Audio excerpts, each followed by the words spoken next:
Ed ora vi presentiamo un nuovo personaggio che arricchirà la pagina web di Televenezia con una rubrica dedicata alla lingua veneziana e alle tradizioni e al variegato mondo delle associazioni della città. Vi ricordiamo quindi il sito www.televenezia.it ed ora vediamo il servizio.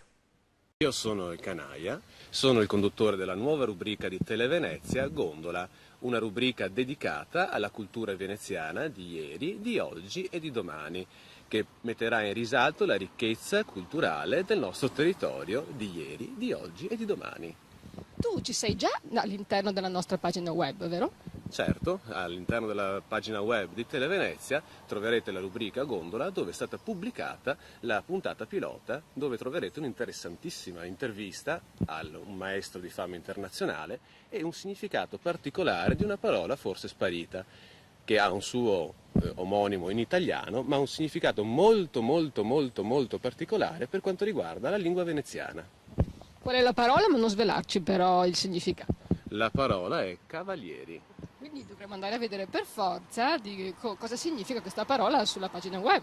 Ma penso sia il minimo, e dopo vi invito caldamente a seguirmi nell'avventura durante quest'anno lungo il territorio veneziano e forse anche qualche sconfinamento nei terreni e nelle proprietà e nei personaggi che hanno caratterizzato la Repubblica Serenissima e che caratterizzano la cultura di questa nostra epoca.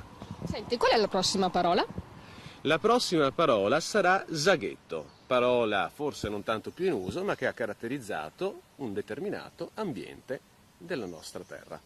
Non ci sveli, vero? Cosa significa? Assolutamente no. Dovete seguirmi in Gondola, questa nuova trasmissione che si propone come un viaggio culturale. E come fare per raggiungere la pagina di Televenezia? www.televenezia.it oppure anche sul canale YouTube di Televenezia. Grazie e in bocca al lupo per la tua avventura. Grazie, vi aspetto.